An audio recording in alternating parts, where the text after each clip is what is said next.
going to call. Let me remind the student they are missing, okay? Let me remind them. Some of them still not show up yet. One moment.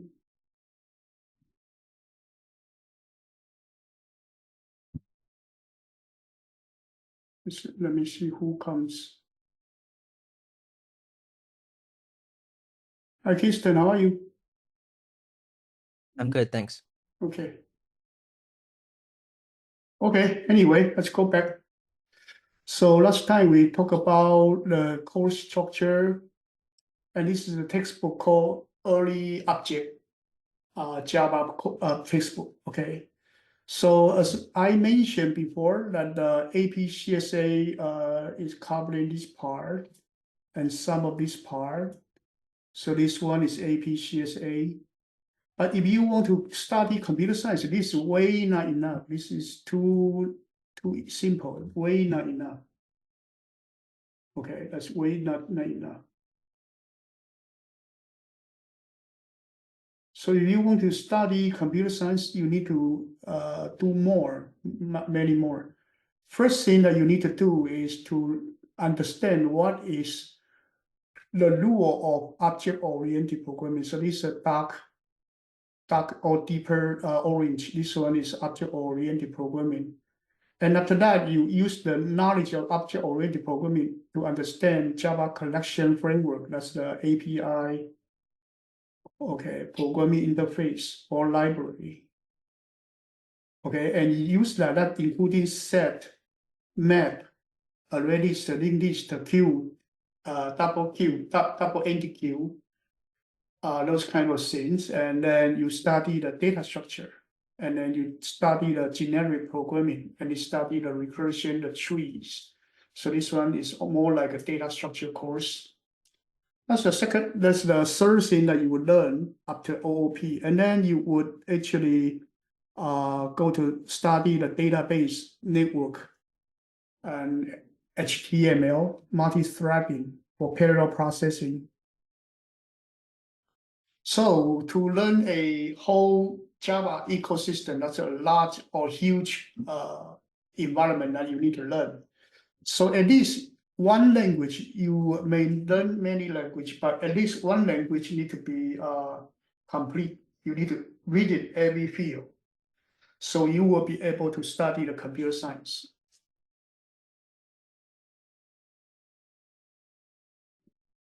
Sorry.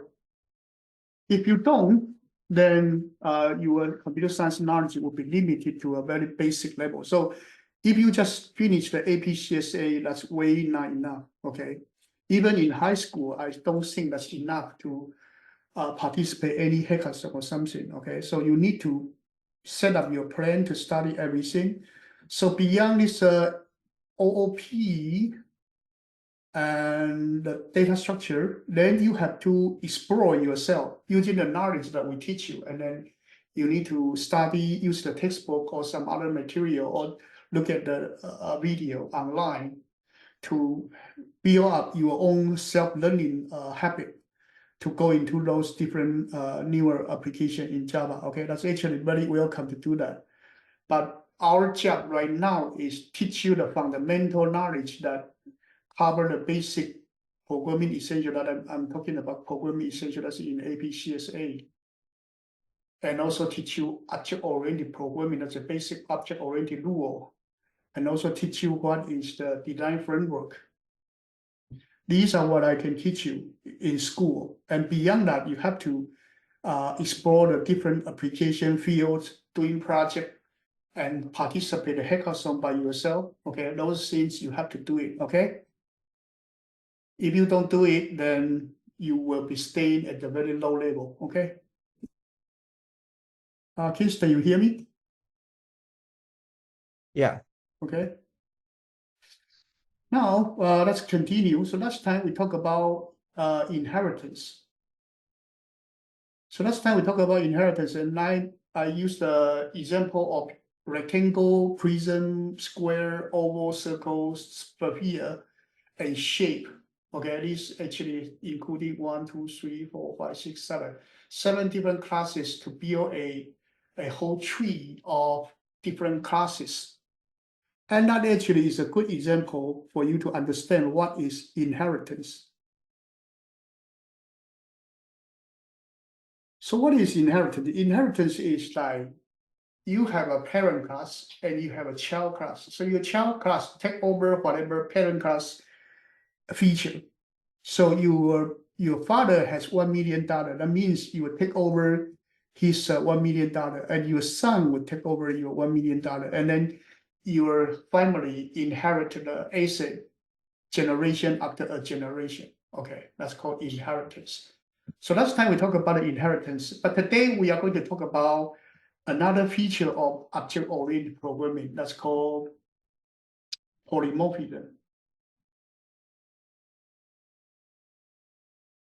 Okay, so there are three major features in object-oriented programming. Number one, that's inheritance.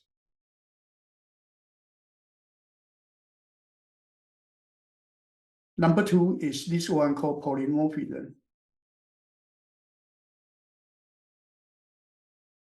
Number three is the data encapsulation.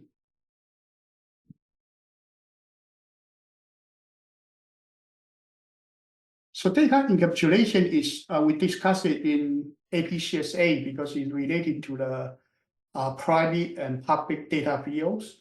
So usually it's private data, public method. So you can only access your data using the public setter and getter to update or access your data field. That's called data encapsulation. You protect your data inside your class.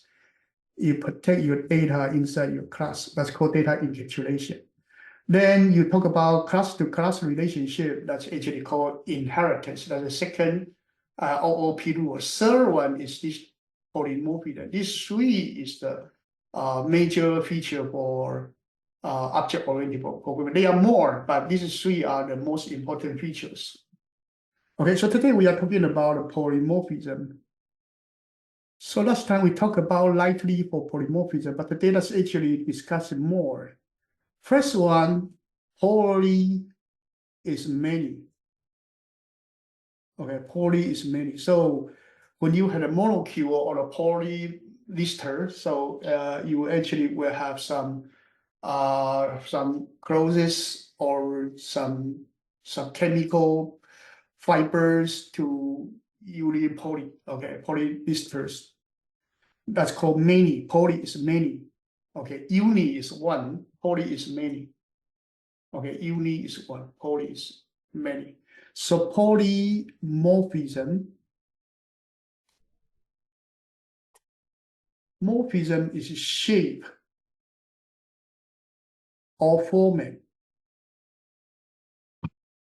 Okay, so poly is, this one is talking about how a data can be represented in many different shapes.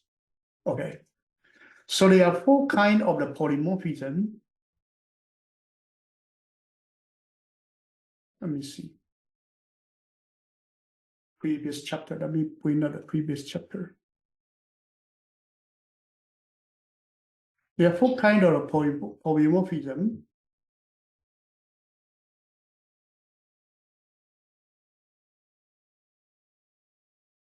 The first type is called the first one is called overloading polymorphism. Okay, overloading or overriding polymorphism. This is the first one. Okay, so overloading or overriding polymorphism that we probably talked about it before. Let's actually have a maximum function.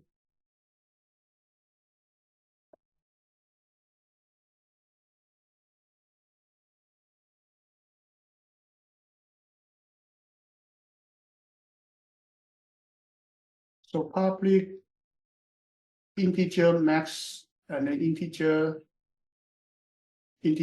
A, integer B. This one you return A greater equals B, you return A, otherwise you return B. This one is an integer maximum function.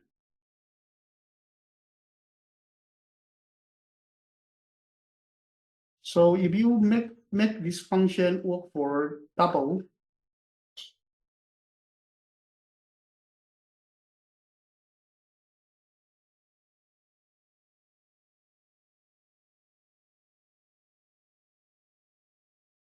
then we can say these two are polymorphic method.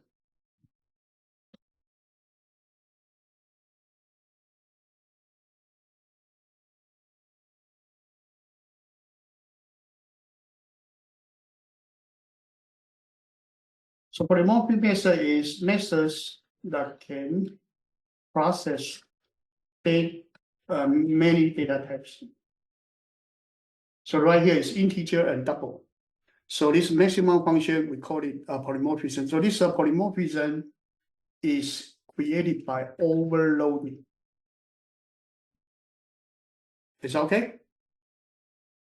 Yep. So this is the first type of the polymorphic method called overloading. So overloading means you allow the function to process multiple data type, and then you share the same function name. So when you call the function, you provide multiple function names. So here public static void name. Okay, this one.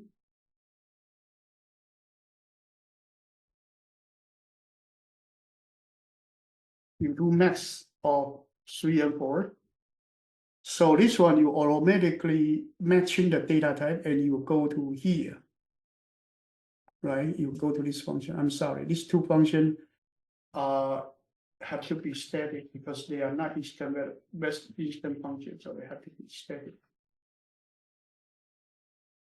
Okay, so, and if you change it to 3.0, then you map to this function, this double function, because only this one provides a solution for it.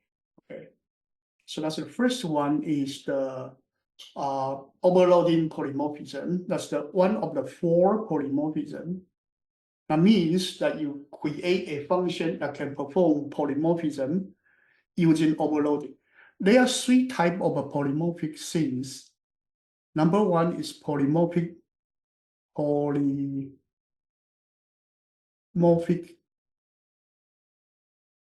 method, a function that can deal with multiple data type. That's called polymorphic method. Second one is polymorphic container. So polymorphic container is like you have a array list, and this array list can put an integer there, can put a string there. Okay, so it's a container of different type. That's called polymorphic container. And then right here you have polymorphic method. There's a third one called polymorphic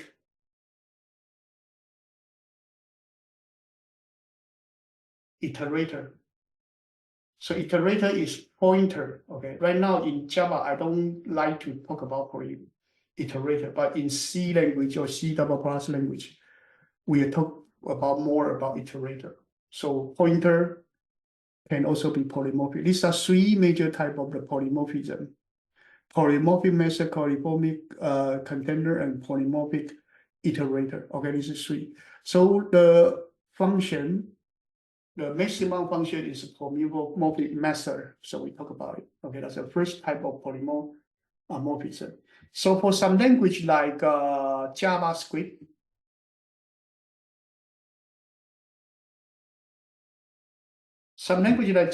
you declare var a equals 3, and then later you can use a equals a character C. That is okay. So JavaScript, this typing is dynamic. Dynamic means that at the runtime it determines it's an integer or it is a string. The typing is dynamic. But Java, you cannot do that. Java, you have to say it is a number or it is a string or is it a character. You cannot change it. So the typing is fixed in Java.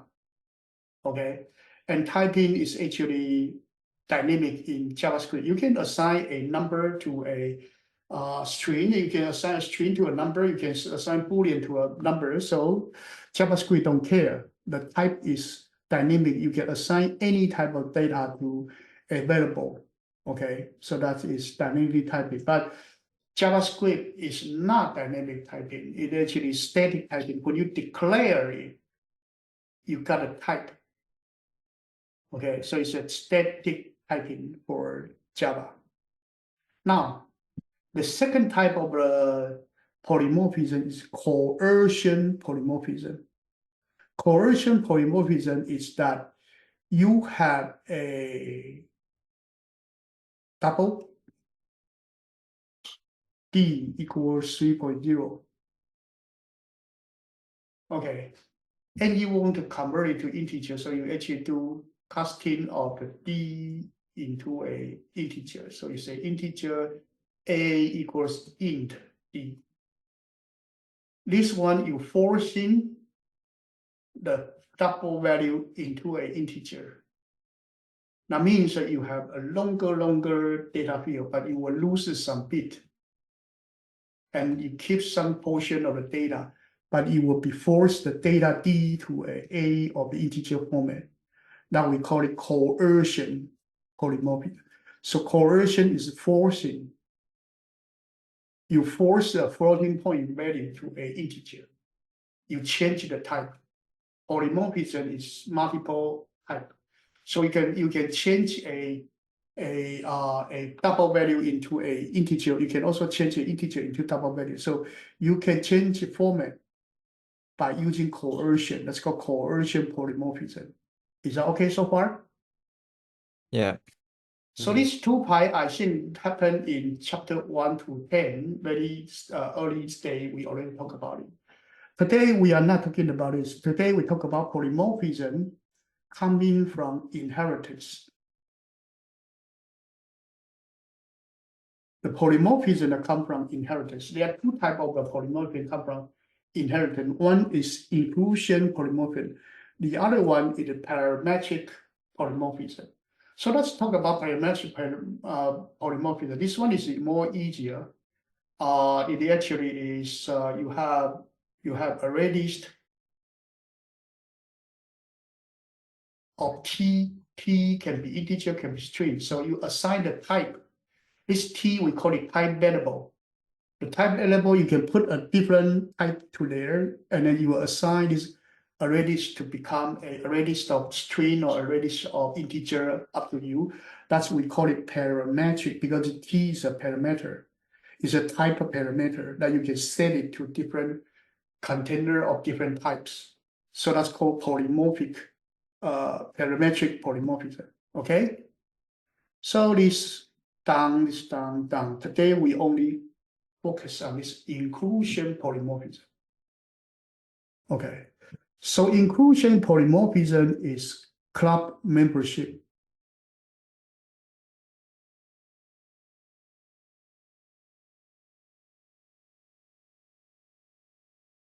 Okay, before Java 5,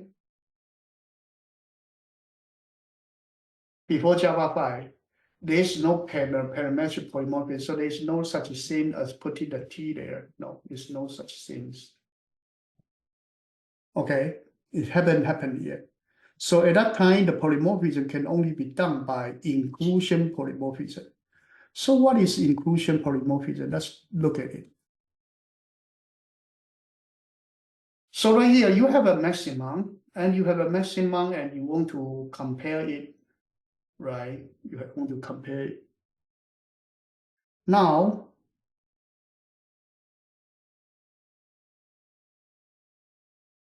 let's actually deal with a function. Let's do this. Let's do this. Let's create another one, the public static. Let's do a number max number A and number B.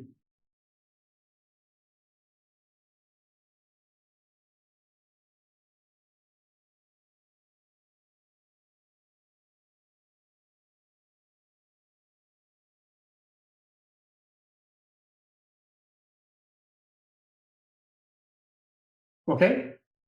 So this one, put a number there.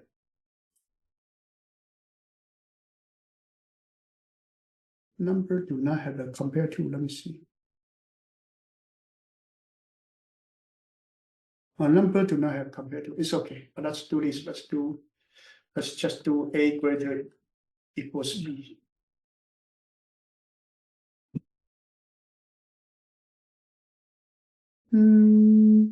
That operator type. Let's see, let me see. Let me see.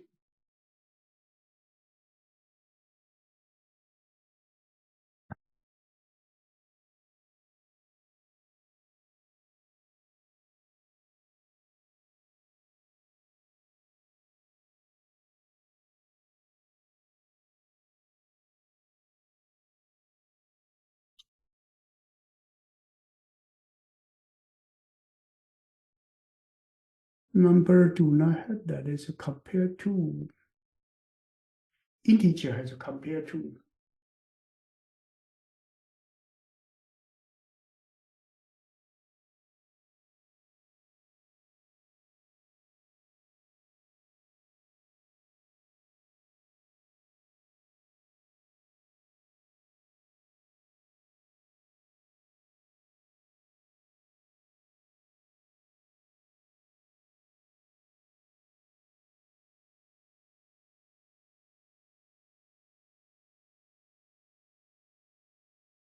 Okay, let's do this. Let's do this one is, let's don't do this. Okay, I'm sorry. Let's try a different function. Okay, let's try a different function. So since that the number may not be able to figure out who is do not have compare to, and also have to not have the greater equal. Let's try a different one. Let's actually just do a number s. Okay, let's just do this.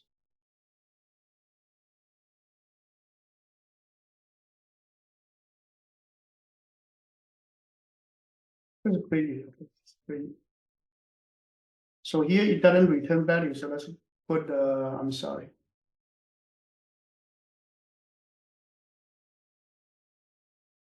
Okay, it doesn't return value. So let's change this one to void type. So this one, you actually process number and then you print it. Okay, so this function, you write it this way. So right here, I can do, no, this one, let's don't call it next, let's call it print. Okay, so now I would like to print new integer of 3. So an integer, I can print it. Okay, I can print new double or 4.3. I can print new byte of 2. I can print new long of 4L. This one is the number integer cannot be put into there, so you have to change it. Let's change it. Let's change it to 0. Let's do 0B, 0, 1. Okay, so put a binary number there, put a long integer there, and let's see, it doesn't take it. Let's try a different, let's try 1B then. Okay, it's a by value, that's actually okay. So as you can see, I'm sorry, let me see, it's still wrong. So let me see, Java byte constructor. Oh, primitive data types, new byte. It takes string, okay, I'm sorry, takes string. So here, let's change it. It actually don't take this one, it actually takes string. Let's try it 1. Okay. Anyway, what I want to say is that this print function is able to handle number, integer, double, byte, long, 4 different numbers. So the relationship of the number, integer, byte, and long is number is the parent class.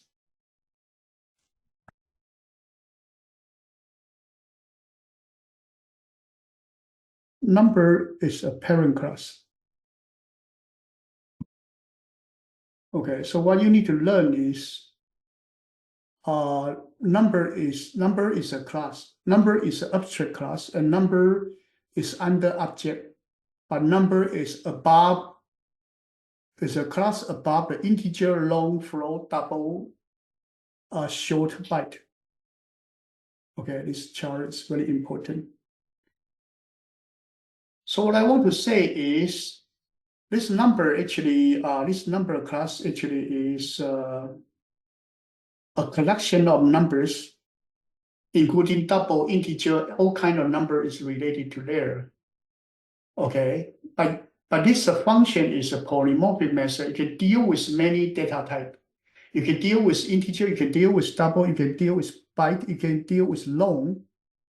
So you allow it to deal with many things, but who can be thrown into that function? Only numbers, only included numbers. So this is inclusion polymorphism. So you have a number class. So that function print numbers. A number, under number, you have integer object, you have double object, you have short object, you have byte object. These are all numbers. So these are members or subclasses of numbers. So they are all included. If you process numbers, then they are all included by this thing. Is that okay so far? Yep. This is called inclusion polymorphism. So that actually inclusion polymorphism means that you have an upper class, you have a parent class, and then all of the children under the class will be okay to process. So right here, if you do this, if you do, let's do another one. Let's do another one. If you do print, okay, new string, ZZ, okay, this one not okay because print function do not process string. String is not under number. This one is not okay. This one is not okay, right? So a inclusion polymorphism is that you use a parent class to as the parameter type. Then all of the children, the function can be included. So another thing is that you may have an array list of numbers.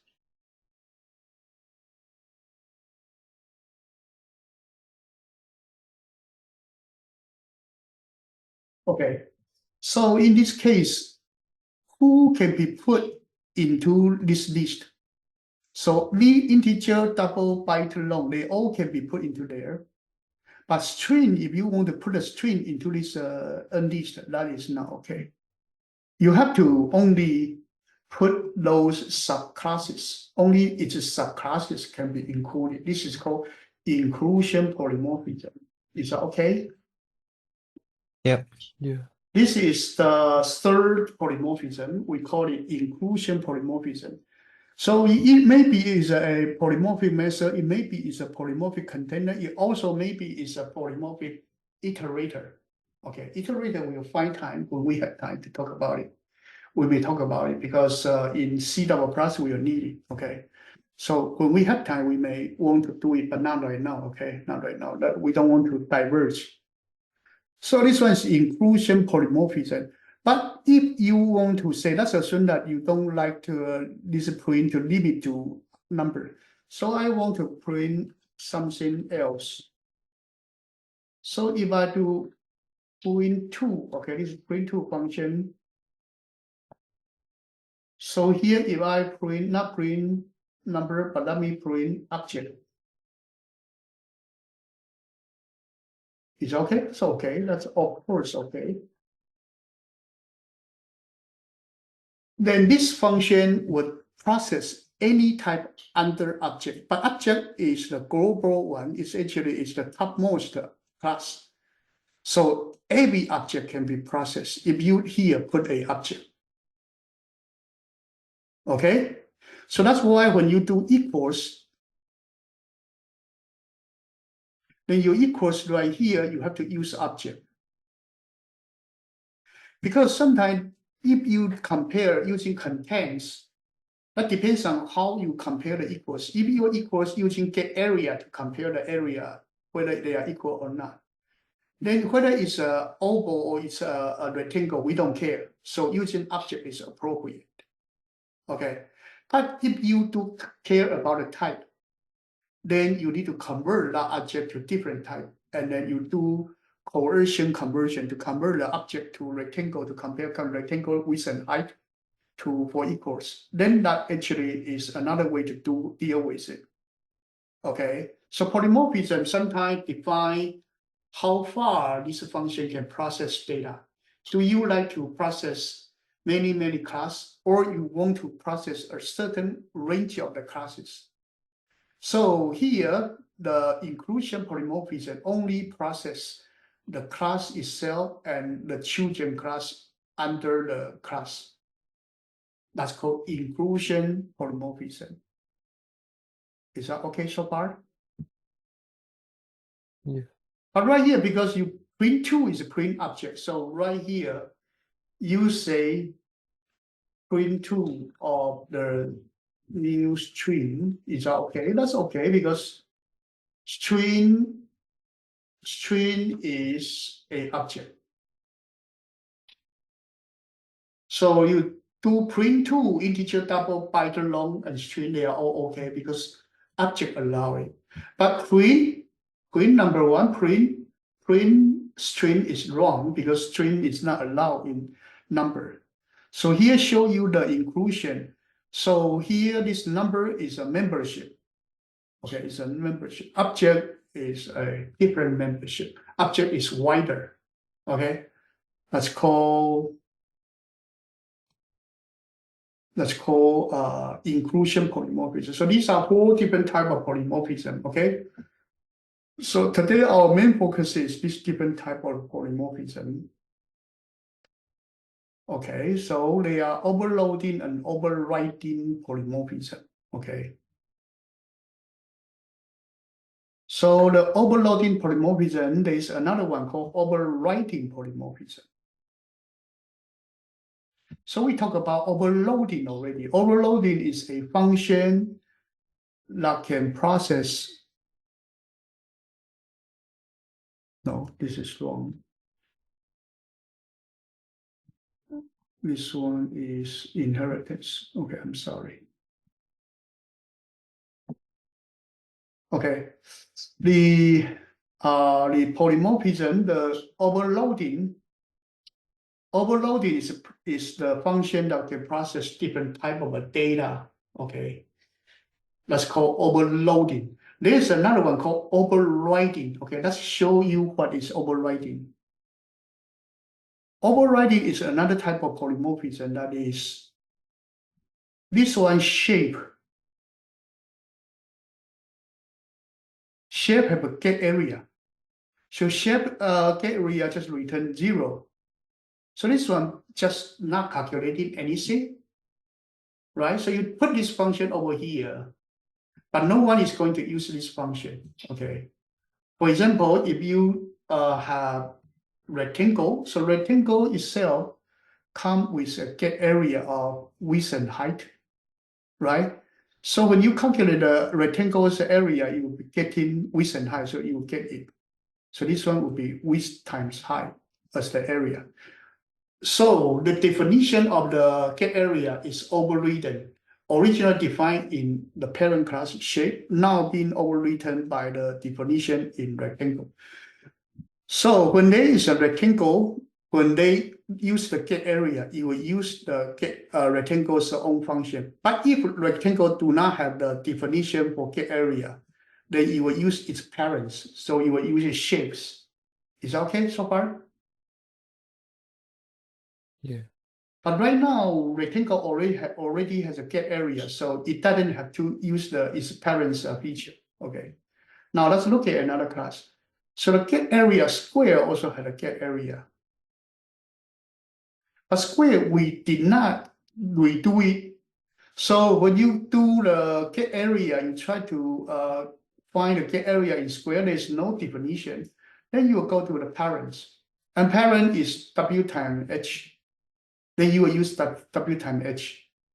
If the rectangle do not have a definition, then you will go to the shape to use the shape as a definition. If rectangle do not have a definition. So the rule of the function is that you use your own class. If your own class do not have the definition, you go to your parent. If your parent doesn't have the definition, you go to your grandparent and keep going until object class. Okay? Is that okay so far? Yeah. And as long as along the way there is one who give you the definition, you will use it. For example, square will use it. So for example, the prism do not use the 2D area. Prism we use the surface area, right? The get area we use the surface area. So the definition is different from rectangle. So when you use a get area for a prism, it will call the function in prism. But if you call rectangle, you would use rectangle. Okay, so you would use different. But if prism do not have a definition, then you will use the rectangle's the definition. Okay, so that's the rule. This one we call it dynamic binding. Dynamic binding is that your function will determine its functionality when you run the function. Okay, when you run the function, you will determine its functionality depending on who is your parent. Okay, depending on who is your parent to determine what function you will use.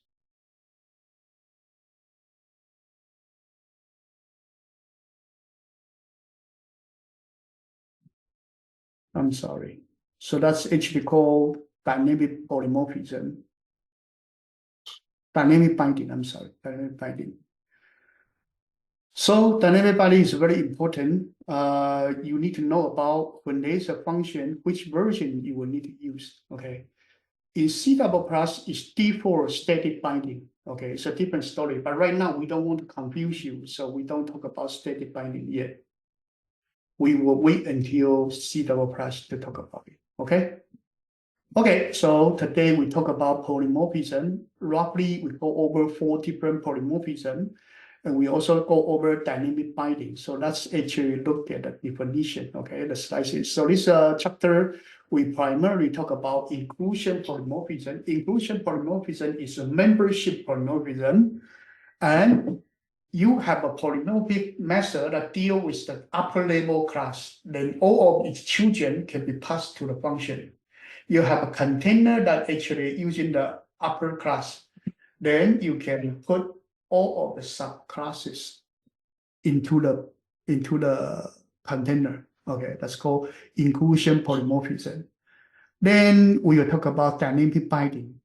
When which function will be used. Okay, that's it. That's all we want to talk about polymorphism in this chapter. Okay.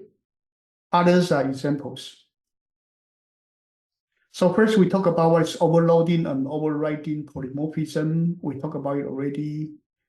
And then coercion polymorphism, we talk about inclusion polymorphism, we talk about parametric polymorphism, we already talked about it. Right here, this one is said that non-AP topic. This one is a little bit not really. Okay, this one not really. Actually, already use a parametric polymorphism.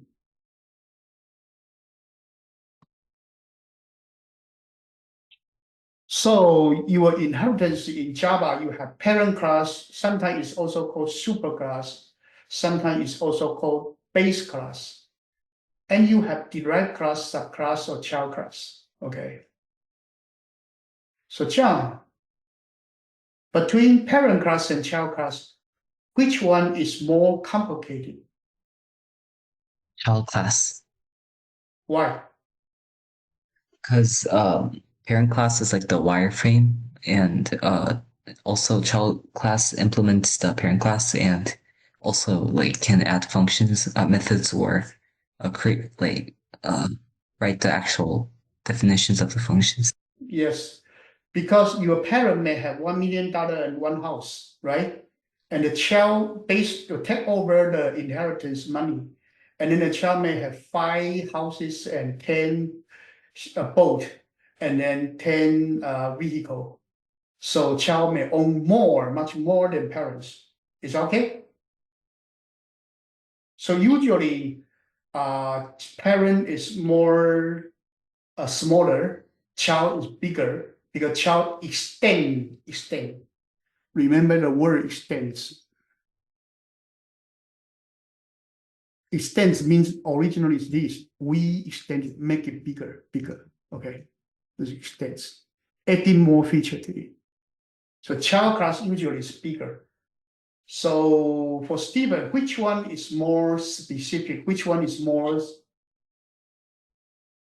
generic?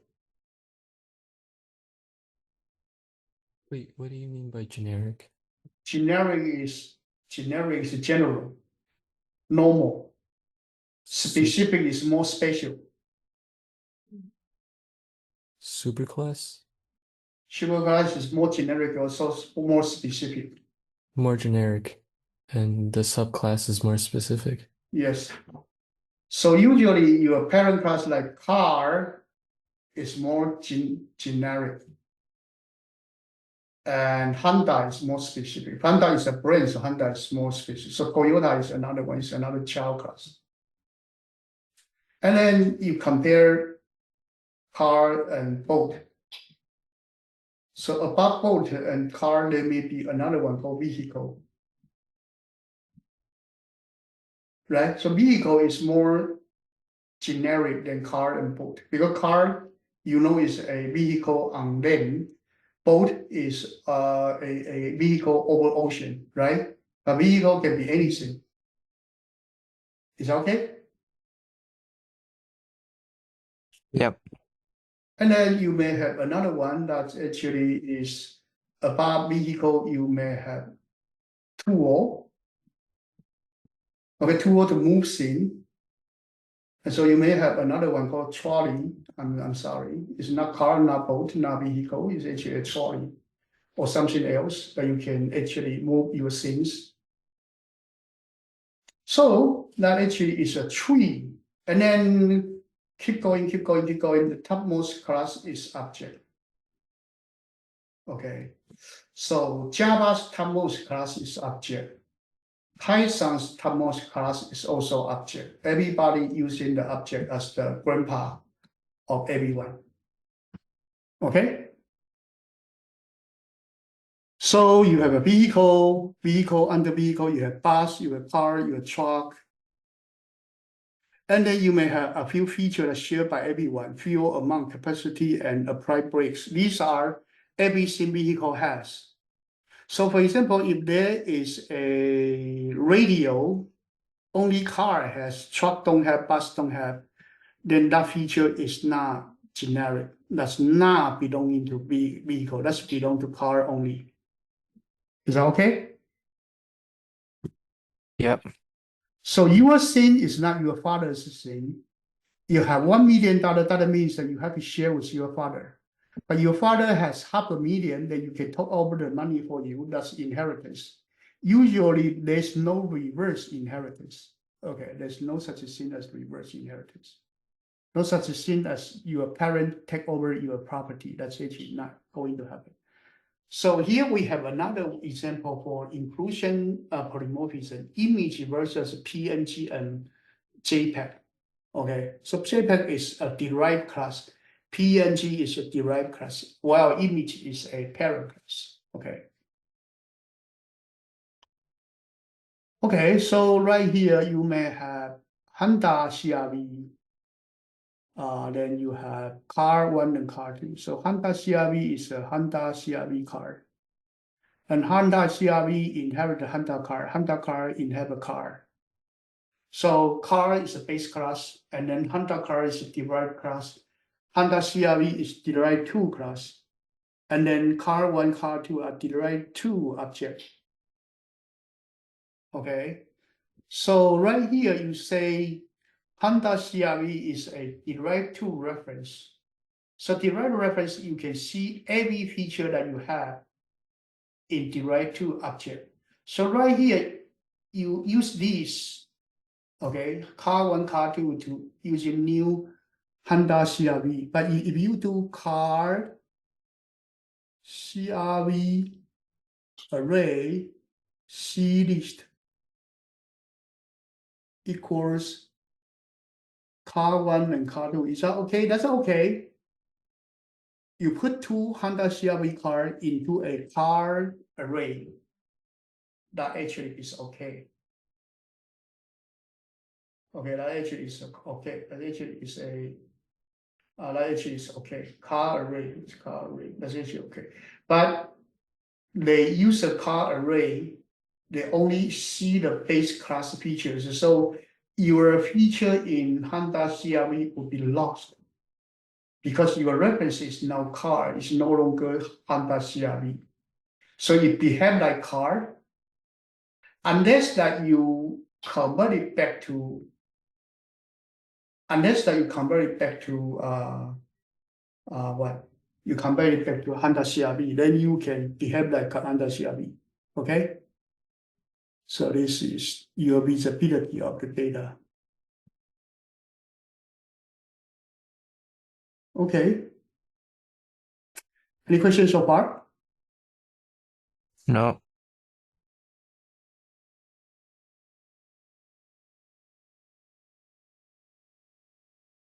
Other thing, I don't want to talk too much. Okay. Next one is equality check. So there is an equality check, double equal sign, equals function, get class, and instance of. Okay, these are different level of the equality check. So double equal sign checking the hash code. So if they are different object, even same type, the double equal sign won't pass. Won't pass, okay? Because you are different object. You use a new integer, 2 different new integer, they are different integer, they have the different hash code. Even though their value is all both 1, but they will not be using double equal sign. They may not be the same, okay? Now this one actually, integer is not a good example. Integer actually double equal sign will work because you have auto unboxing. Okay, you have auto unboxing. So integer, new integer equal sign, it will work, or it actually will work. But that's assume that you use car and use a double equal sign. Then this one will check the point, check the reference value, so it won't work. Okay. So sometimes you would use the equals function to check the contents, width and height. So you don't care about whether they are same object or not. So this one must be specific to the same object. Another object that will not work. This one, 2 different objects, that actually is fine. It's fine. As long as the content is the same, is equals.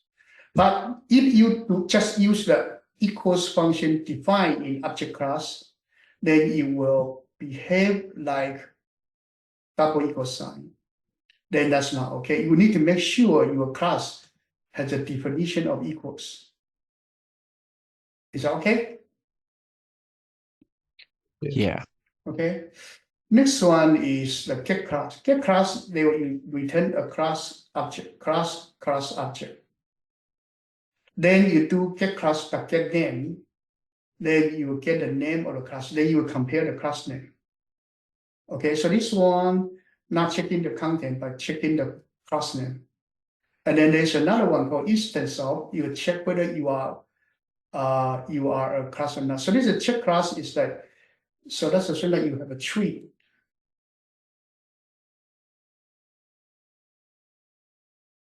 So get class, you can check whether the object is under the same class or not. Okay. Well, instance of is even more general. So here, let's assume this is class A. Then any subclass object will all be consistent instance of A. Is okay? So Honda car is an instance of car, and car is an instance of vehicle. Honda car is also instance of vehicle. Boat is also instance of vehicle. Okay, so instead of actually is checking that whether you are under a certain tree of the classes or not. So right here, these four are totally different. The double equal sign checking whether they are same object or not. Equals checking the content if you have redefined the function. If you haven't, then you will behave like the double equal sign. Then get class, you will check the name of the class. Usually you checking if they are the same class or not. Instance of, you will check the membership, whether you are under a certain tree or not. These are four different levels of comparison of equality, where they are equal pointer, or they are equal content, or they are equal name of the class, or they are equals in the same tree of the family. Is that okay so far? Yes. Okay, this one just for you, make sure you understand it, okay? Other things, I don't want to go into this detail, it's too much.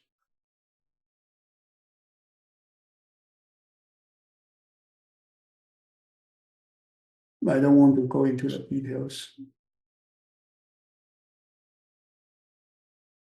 Dynamic binding, okay, let's go to the dynamic binding. Java's function are 100% dynamic binding. Java function, there is no static binding, okay? So Jiang, what is static binding? And what is dynamic? Do you know? I know you may have. I know you may study C++ before, so you don't. Do you know the difference between static binding and dynamic binding? I think, wait, I don't exactly know in English, I might be wrong, but isn't it like dynamic binding, run like translating the code in runtime and static binding? I don't exactly know the like meaning in English though. Okay, no problem. I know you try. Okay, I know you try. How about Kirsten? Can you explain what is dynamic binding, what is static binding?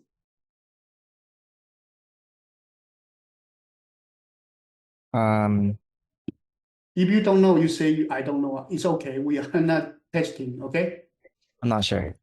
not sure. How about Steven? Do you know? Not sure.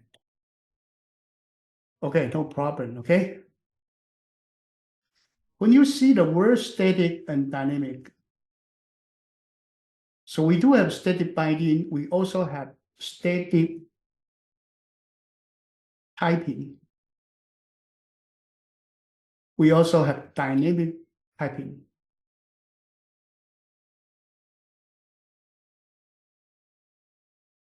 Okay.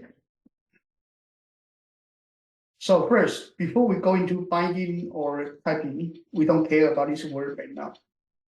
So any static means compile time. Anything dynamic means runtime.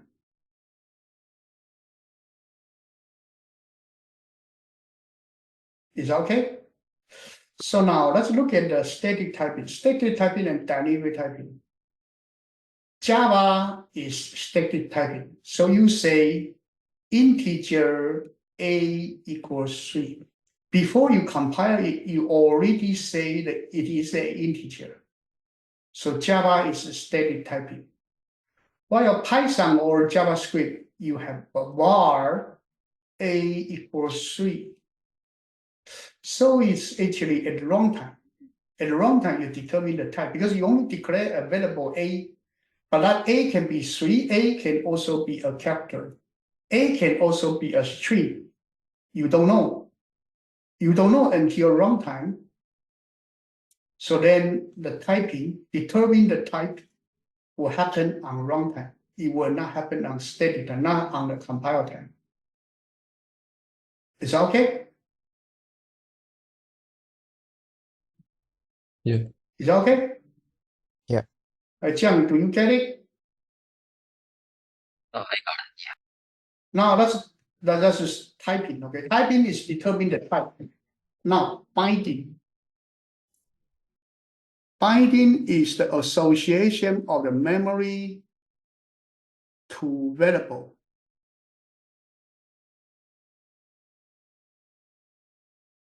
We call it binding. Okay, so A equals 3. A associated with a memory of AFC2. This memory location associated with A, this is called binding. So dynamic binding means at the runtime you bind it. Okay, so now you have a function f of x, right? Your rectangle class have f of x. Your square class override the f of x, so you have another one. So now at the runtime, will you call this f in square function, or will you call it at rectangle function? You don't know until you run it. Then we call it dynamic binding. So you can find your function only if you run the function. Otherwise, you don't know which function will be wrong. Then this we call it dynamic binding. It's okay? Yep. So why this happen is because that, as I say, your rectangle may have gate area. Your square may not have gate area. So if your square do not have a gate area and your square object all gate area, then it doesn't have a gate area function. So you have to use the parent's definition. Then it's dynamic binding, because at the wrong time you search for your class. I don't have money. Okay, then I borrow the money from my parent. That's called dynamic binding. Okay. So on the other way, if you do have the get area function on square, then you run your own version. So that's also at runtime it determines. So you may run this version, you may run this version, depending on your object has a function definition or not. Then this is called dynamic binding. The function bind at the runtime. Is that okay so far? Yes. And C double plus usually is static binding. Static binding means that A calls B, B calls C. At the runtime, at the compile time, they already determine which function to call. Okay, so usually C double plus is static binding, but C double plus also allow dynamic binding. Okay, that's another story, but C double plus default is static, but runtime can be dynamic. We don't touch it. Right now we are teaching Java, so Java is always dynamic binding. Means at runtime, you figure out which function to run. Can be yours, can be your parents, can be your grandparents, depending on whether you have a definition in your class or not. Okay, that's called dynamic binding. So polymorphism have the compile time polymorphism and runtime polymorphism. Okay, so compile time is overloading, function overloading. This compile time already determine the polymorphism. Runtime, if you use a C double plus, there's a virtual function. Virtual function decided the dynamic binding. Okay, if it's non-virtual function, then it's static binding. So C double plus allowed it, you can assign it in C double plus. But in Java, no. Java, everything is dynamic. Okay.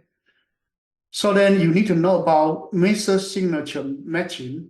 You do sorting, then it will match which one is closest to the function that you can use. Even though the function name is the same, they'll check the parameter type to see which one is the closest to the function that you can run. That's called signature matching. Okay, they will use the one that's closest and then bind to that function. Okay, and then bind to that function. Okay, anyway, we just give you an example. So right here you have the superclass and subclass. Each one has a print function. And these two have pre-function, so child class extends superclass. The child class have the local definition.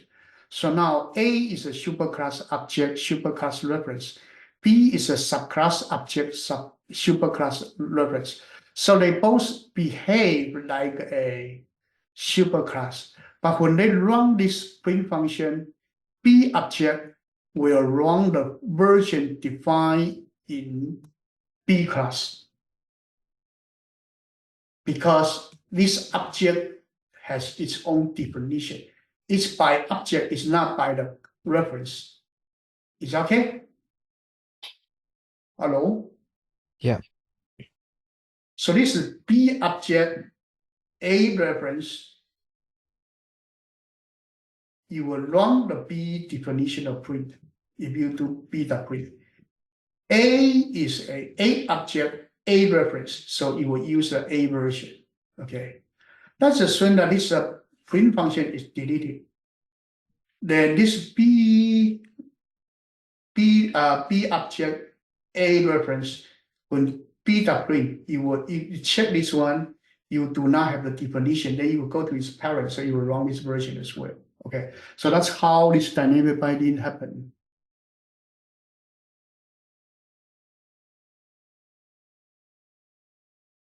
So dynamic binding is based on the inheritance tree. You check your lowest class, subclass, and then if not defined for the function, you trace back to your parent class until the object class. If the object class still don't have it, then the method is not defined.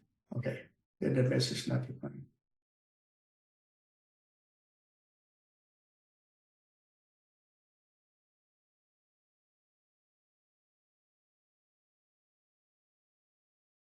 Okay, this extra example, I'm not going to go into the details. Any questions so far? No. No. Final class. Okay, final, we have three different kind of final. We have final static integer. So final variable I equals 3. This one we call it a constants. Constants. So constant means no change. Is that okay? Yeah. Yeah. So final variable you cannot be changed. So now if there is another one called final public integer get area.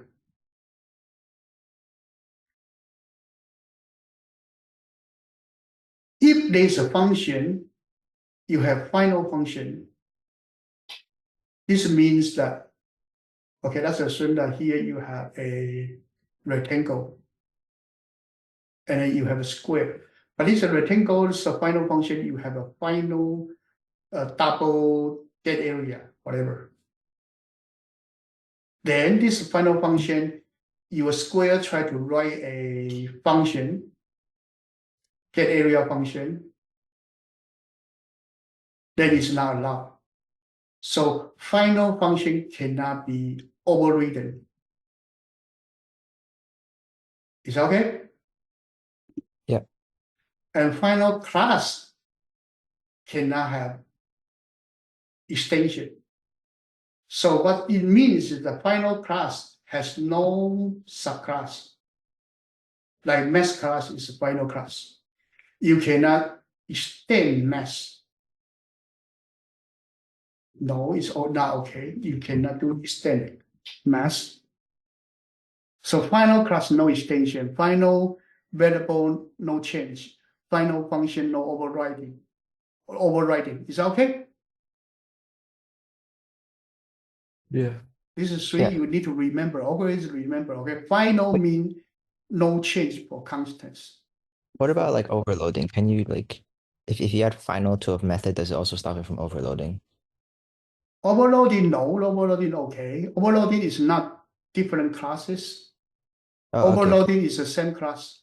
All right, thank you. Okay.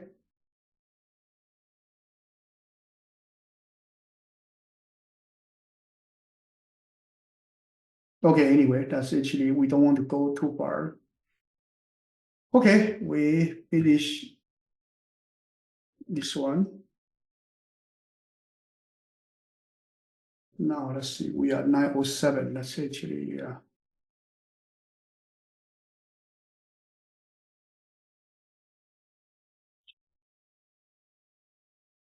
all of you work on the tic-tac-toe already, right? No. So any question?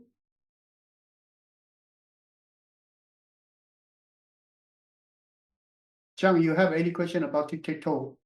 No. No? No. No? No, let's look at the tic-tac-toe game. A little bit, okay? I forget where we use the tic-tac-toe. At that time, I told you I'm going to revisit some other time. Okay, let's go back to the tic-tac-toe part. I think it's in two-dimensional array, so maybe 18.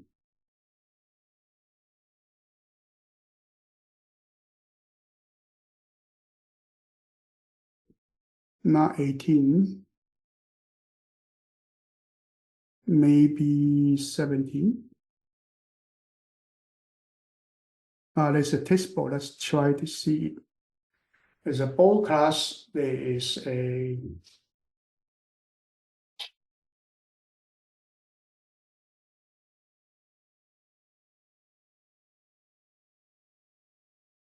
okay. So this one we do have a ball class. At that time we did not finish this test ball, right? So today I'm going to use it for extension. So there's a ball, there's a static XO, whatever, there's a ball integer N, and the new character is reset, and then the function, whatever. Okay, this is good. Now what I want to do is I'm going to copy this whole thing. I'm going to copy the whole thing from this chapter 17 of the APCSA. I'm going to put it on this one, let's call it chapter 3. Let me create another one. I don't want to mix it with the normal chapter 3. So here I'm going to create another one. Let's call it chapter 3. Keep test code.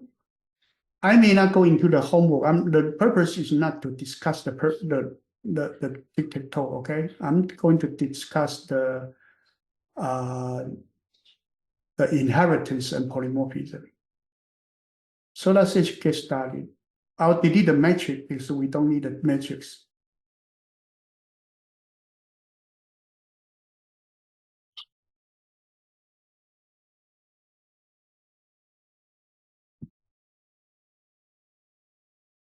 Okay, here I'm going to delete the matrix. This is from the chapter 17, but I do not need it anymore. Let's delete it. So we do have the board and test board.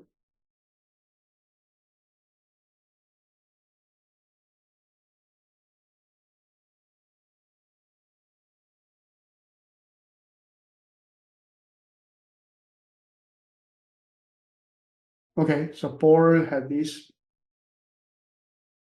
So board, what board did is that board do have this different data field. They have a constructor, they have a get and set and reset and show. Okay, these are different features for the board. Now let's do this. Okay, this is board class. So let's create another one that's actually do tic-tac-toe.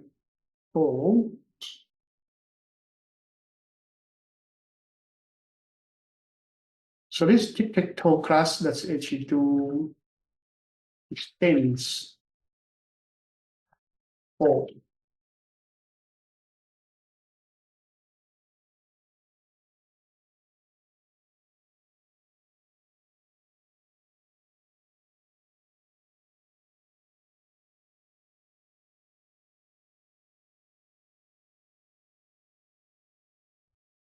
Okay, so let's look at the ball. Ball has this character X, Y, whatever.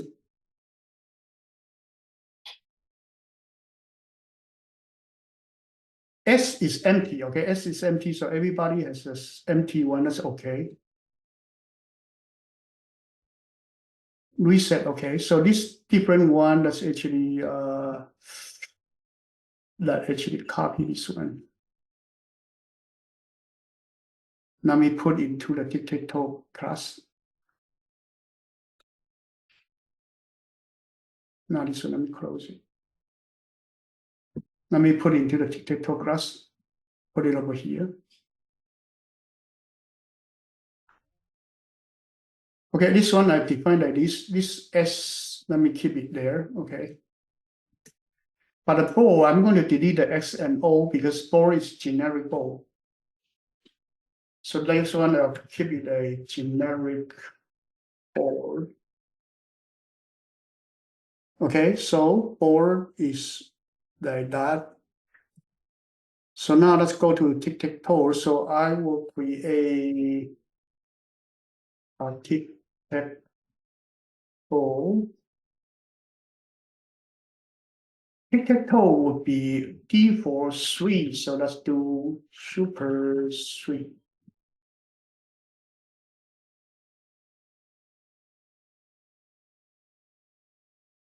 Is that okay so far? Yeah. Now let's try another one. Let's actually try chess. So chess is another kind of a ball game. This one, I'm going to delete everything.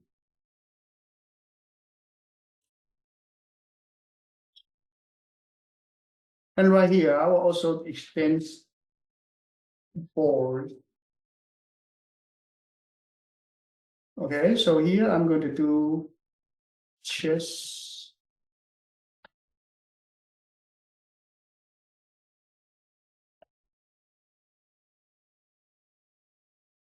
Super A. Okay. Now let me see.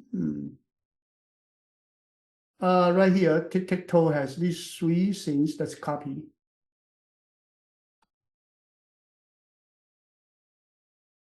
Put it over here. Okay, but you are doing chess, so you no longer use X and Y, S and O. Okay, so let's do king. Okay, queen. Is okay? Yeah. Yeah. So let's do it. Let's copy.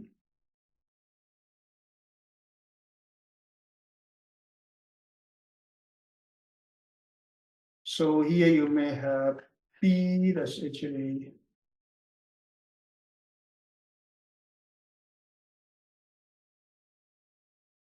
B, actually, let's use it for bishop.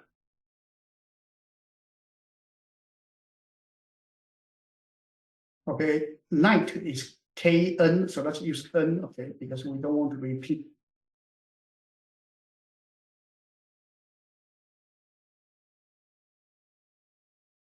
And then let's have more.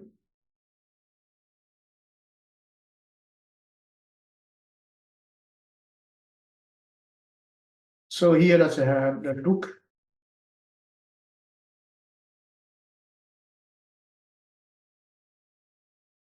And then I have the pawn.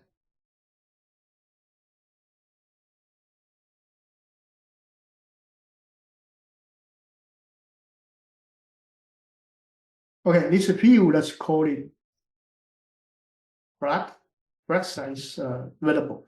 You also need to have another set for Y1. So let's copy this one and then put it over here. Okay, and then right here, you are going to put a, let's see.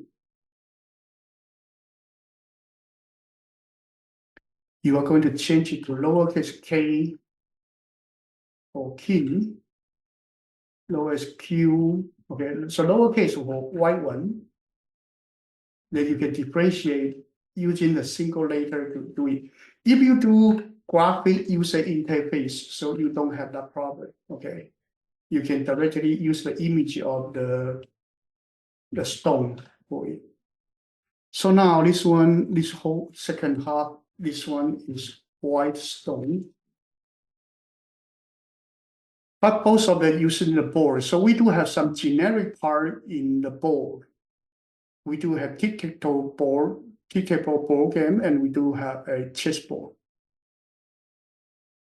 Okay, so right here, you have a board. Let's actually change it. This one, let's actually change it to.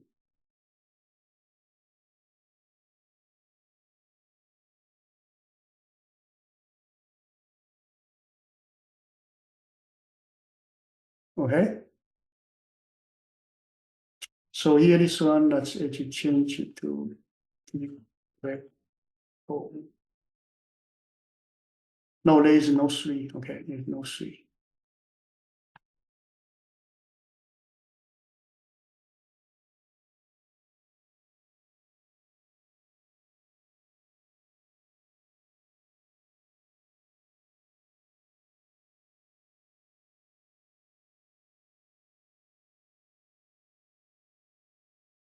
So far, okay. Yep.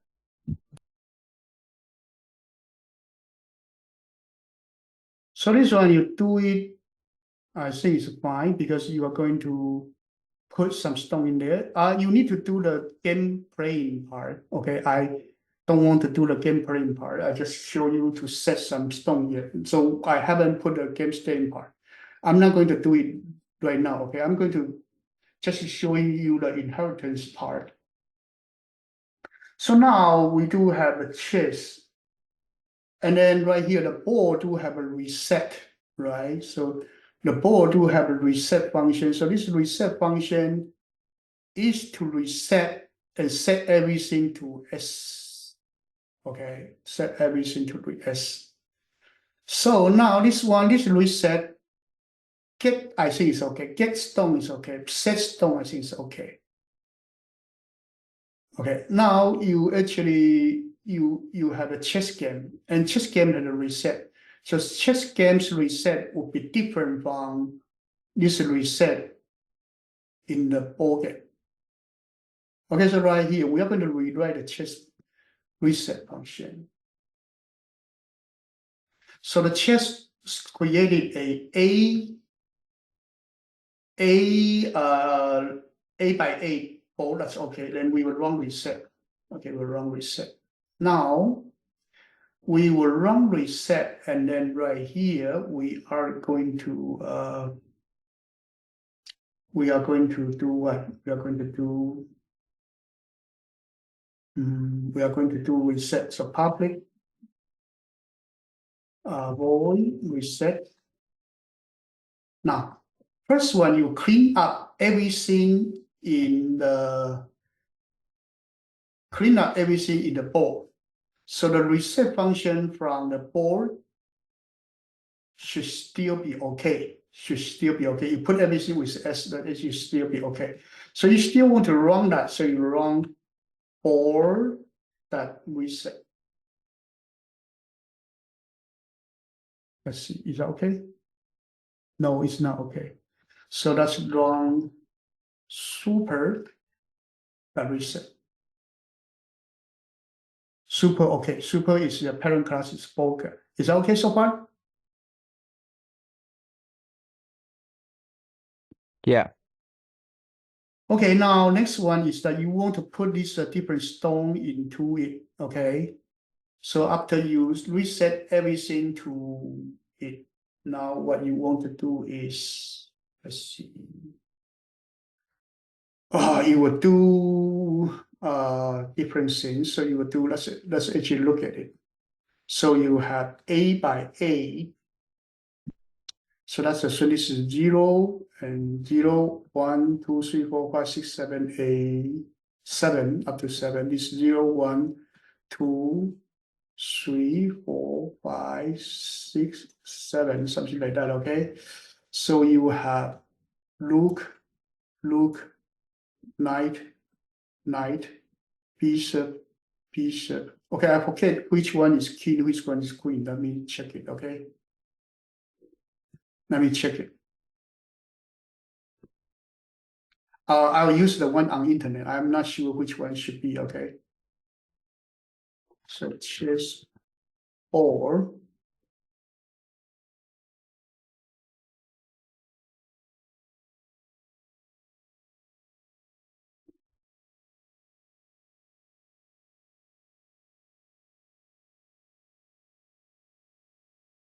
so I think the white one here, this one is queen, this one is king, right? Is that okay? Am I correct?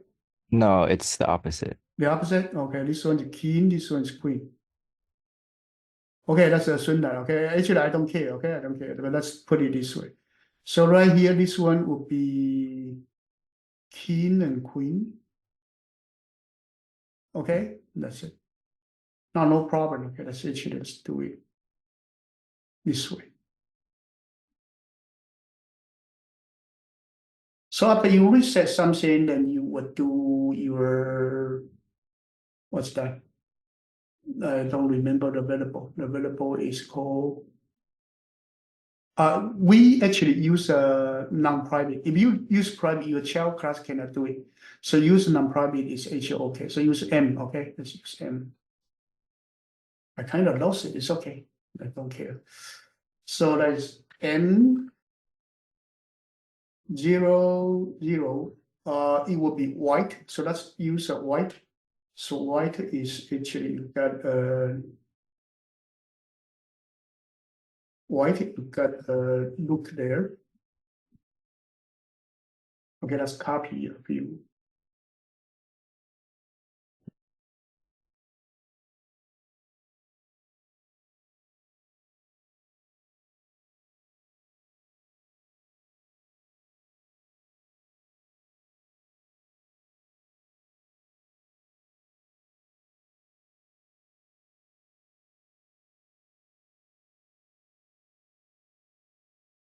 So look, knight, bishop, and then next one's king, right? King and queen, and then bishop, and then knight. Okay, one more. And then look, okay, so this one, okay, and then we assign 0, 1, 2, 3, 4, 5, 6, 7. Let's actually copy this whole thing right away. Second region, we are going to change it to 7, 7, 7, 7, 7, 7, 7, 7, and this one is use capital, capital, capital, capital, capital, and then capital, capital, and capital. Okay. Now we also need to put the pawn into there. So for integer I equals 0, I less than 7, I increase. We do two things. We do M1 I equals, I'm sorry, this one actually, or I already converted to constant. I should not use the quote. Using the quote is stupid, okay? Using the quote is stupid. I actually set out a constant, we should not use the quote. Otherwise, our programming will be very complicated. I make a mistake, okay? I plan well, but when I execute it, I just make it in the wrong way.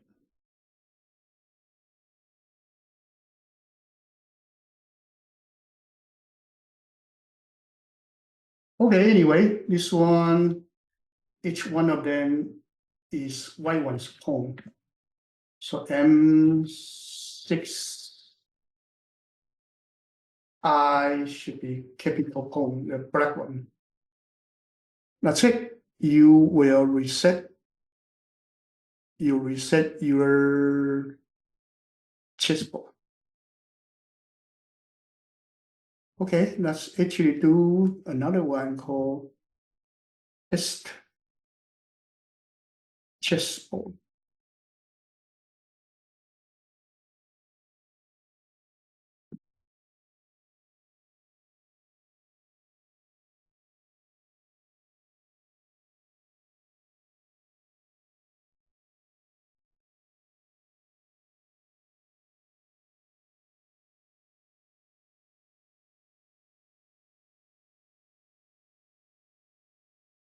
So here to chess ch equals new chess.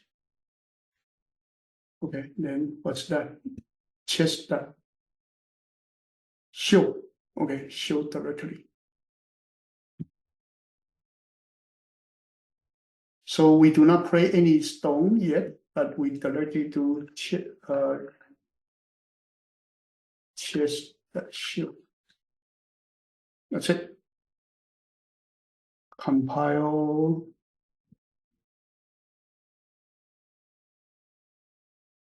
And run. Huh? How comes here you have a space? The pawn, I make a mistake.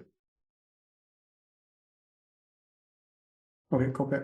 This one's less than 8, not less than 7. Okay.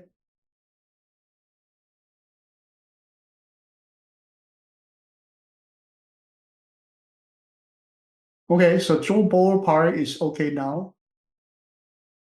Next one is to do the game rule for tic-tac-toe and chess game, and they can share something. So when there's some property that can be shared, like this one, reset, get set, reset, show. We do have this chess and tic-tac-toe. They can share those functions. So they will put into a ball function, and that is our purpose of having this inheritance and polymorphism. Is that okay so far? Yeah. Okay. So right now, what you are looking at is actually, we call it model. Model usually it means data. So internally, you have this BKR, whatever playing chess game right here. But you do have a view. View is what you will see the game when you do GUI, graphic user interface. So model is this array, that's your data. And you need to map your data in using draw function or draw rectangle function or draw image function to show on the graphic user interface. That is view. And then there is another one called control, main function to control it is called controller. So this is a design pattern. We usually call it model view controller model. Okay, it's very commonly used in GUI or in game design. Is that okay so far? Yeah. Is that okay so far? Okay, we did not actually work on it, okay? You're supposed to finish the tic-tac-toe game, but anyway, because some of you have not finished yet, so I don't want to teach you how to do it yet. You work on it first, okay? You work on it first. Then some other time we'll talk about how to put the game playing part to work with this ball, chess, and tic-tac-toe. And if we have time, some other day, I may also put it in graphic user interface to show you how to do a game design for tic-tac-toe game or even a chess game to show the board on graphic user interface. Okay, if we have time. Is that okay so far? Yeah. Any other questions so far? No. No? No, today I don't want to check for too long and make sure that you finish the tic-tac-toe game because originally if everyone finished the tic-tac-toe game, I'll talk about how to program it, okay? Because some of you have not finished. So I'll save it for later, okay? Then if not, then, okay, let's do it this way. we finished inheritance and polymorphism. Let's move on to the next chapter 4, since we still have some time. I don't want to miss the time. Let's move a little bit faster now. Okay, let's continue to talk about abstract class and interface. So today, let's talk about abstract class only. Let's don't talk about interface yet. Okay. So object class, you have two kind of class. One is called concrete class. The other one is called abstract class. So every class we know so far is concrete class. So everyone has a constructor that you can use. And then you can create object that is called abstract class. That's called concrete class, real class, physical class. Then abstract class, you cannot create object. No object, no object. There's a reference, but there is no object. We call it abstract class. Okay. So abstract class is incomplete class.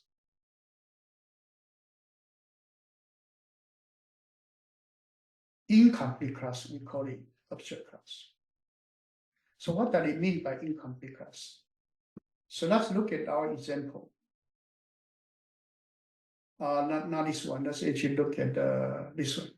So we do have this shape, right? We do have this shape.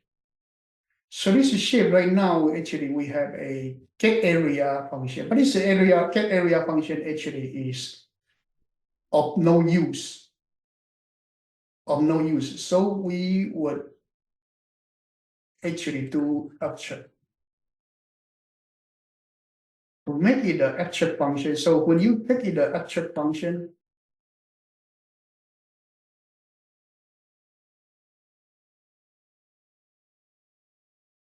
then you do not have this. You do not have curly brace anymore. You just use a semicolon.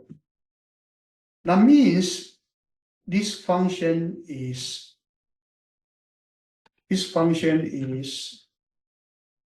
incomplete function. And we call it abstract function.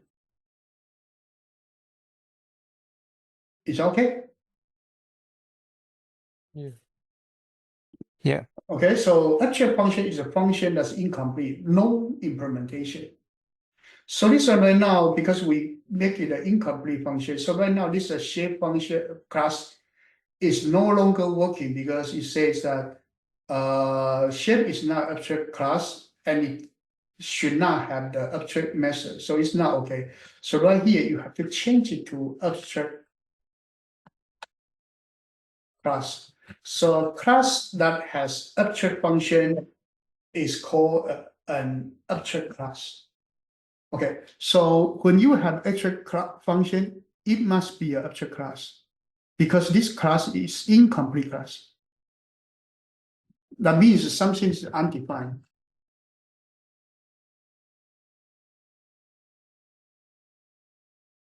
Okay, but if you don't have this one, this function, but your class is abstract, is okay? That actually is okay. That's still okay. So abstract class may not have abstract function, but an abstract class has abstract function must be abstract class. Okay, let me repeat one more time. Abstract class may not have abstract function, but classes with abstract function must be an abstract class. Is that okay? Yes. Okay, so now we make this class abstract. So what's the purpose of having this one as abstract? That just means that you cannot create a class using the shape constructor. But can this shape has a constructor? Yes, you can have a constructor. So let's do a constructor.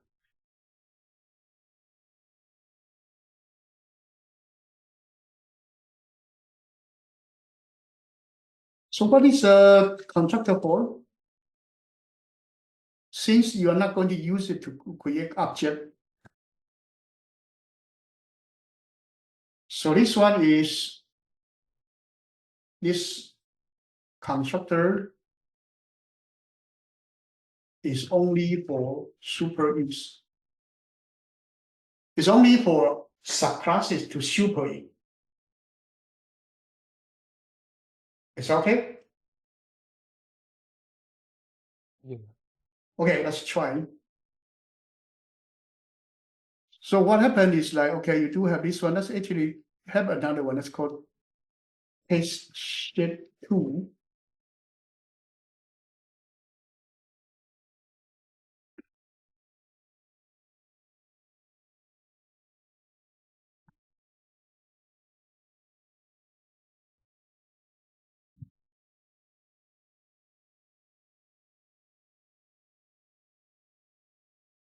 So right here, let's have a shape S equals new shape.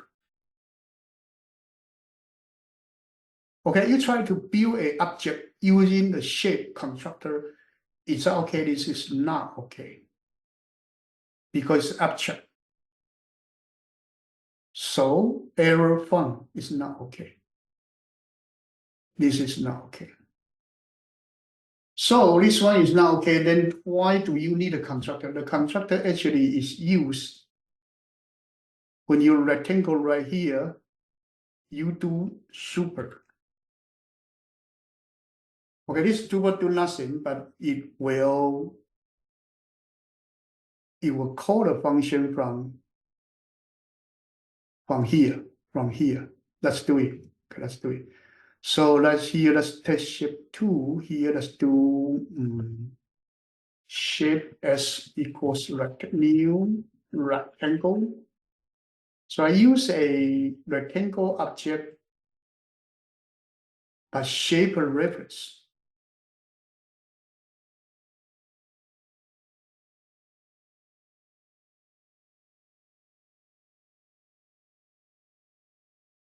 Is that okay? That's okay.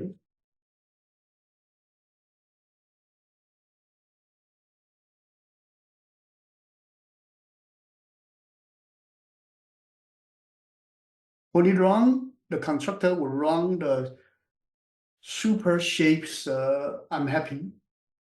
Okay, so that one actually, when you do constructor, the constructor will run the constructor of the rectangle, and in the constructor of a rectangle, it runs the super constructor.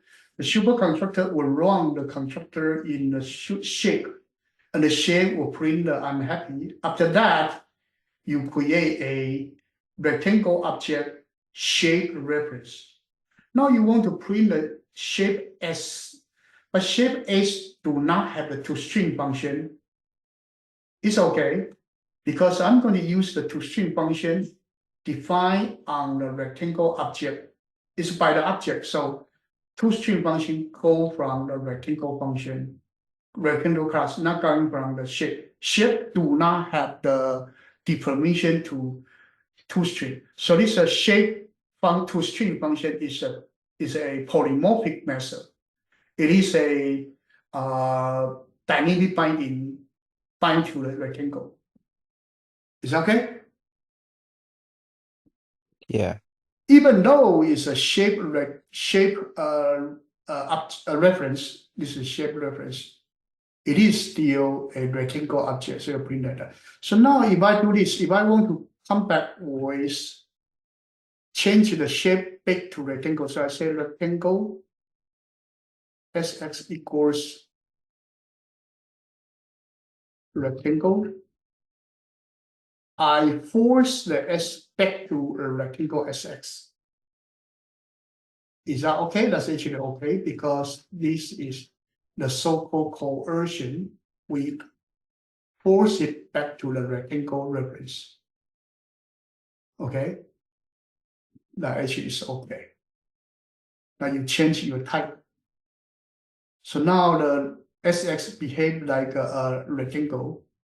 S behave like a shape. Okay? But as to get area function and toString function, they have to find the definition in the rectangle because it's a rectangle object. Okay, So that's actually is a incomplete object class. Okay. Okay. So who is a incomplete class? Number is an incomplete class. Okay, number class is an incomplete class. And you do have integer double under it. But this one only used for membership, only for inclusion polymorphism. Usually, just when you need to create a array of numbers to include the integer double by whatever different number into there, you need that. Otherwise, we seldom use the number class. So number is the object class. Okay? So today that's up to here. Next one, we are going to go to the interface next week, okay? And then we try to finish OOP sooner and then move to the competitive programming earlier, okay? Is that okay so far? Yeah. Any questions so far? No. After we finish the comparison interface, we may go back to draw the ball game, okay? So don't worry. Right now, we do it bit by bit because we want to give you the feature. So the first one, we talk about two-dimensional array. We talk about it, and then we talk about how to use a class. We talk about how to draw the ball. And now we talk about how to share the ball with different classes. And later, we are going to show you how to draw the ball using interface. Not yet, okay? Not yet. We will do it later, okay? Okay. Good night and see you next time. Bye-bye. Thank you. By the way, before everyone leave, next week, D for no coding practice because it's a Thanksgiving week. I want you to be enjoy the Thanksgiving. But if you do have time, you want to do practice, Thursday, the Thanksgiving, we are not open. Monday, Friday, I will be available for coding back still at 8 p.m. If you want to join both, you are okay to join both. I don't care. You want to catch up, try catch up, okay? It's okay? Yep. Try to catch up. And we need you to finish that, and then we will have everyone move on to competitive programming, okay? Good night and bye-bye. See you next time. Bye-bye. Yeah. Thank you.